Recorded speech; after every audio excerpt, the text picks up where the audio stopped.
મિત્રો, સુરત મહાનગરપાલિકા દ્વારા સ્ટાફ નર્સની ભરતીની જાહેરાત કરવામાં આવી છે. બરાબર.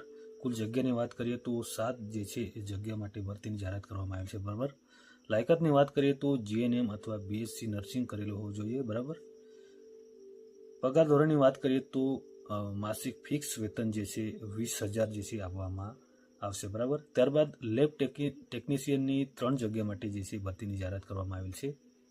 એની લાયકાતની વાત કરીએ તો બીએસસી બરાબર અથવા એમએસસી જે છે લાયકાત ધરાવતા ઉમેદવારો ફોર્મ ભરી શકશે. ત્યારબાદ માસિક વેતનની વાત કરીએ તો 20,000 જે છે ફિક્સ પે જે છે દર મહિને જે છે આપવામાં આવશે. બરાબર. ફોર્મ ભરવાના તારીખની વાત કરીએ તો મિત્રો 29 જાન્યુઆરી 2026 સુધી જે પણ લાયકાત ધરાવતા ઉમેદવારો ફોર્મ ભરી શકશે. બરાબર. ફોર્મ ભરવાની વેબસાઇટની વાત કરીએ તો suratmunicipal.gov.in નામની વેબસાઇટ પર તમે જે છે ફોર્મ જે છે ભરી શકશો. બરાબર. આશા કરું કે માહિતી ગમી હોય. માહિતી ગમી તો લાઈક કરજો, શેર કરજો. ફરી મળીશું નવી માહિતી સાથે. ત્યાં સુધી જય ભારત.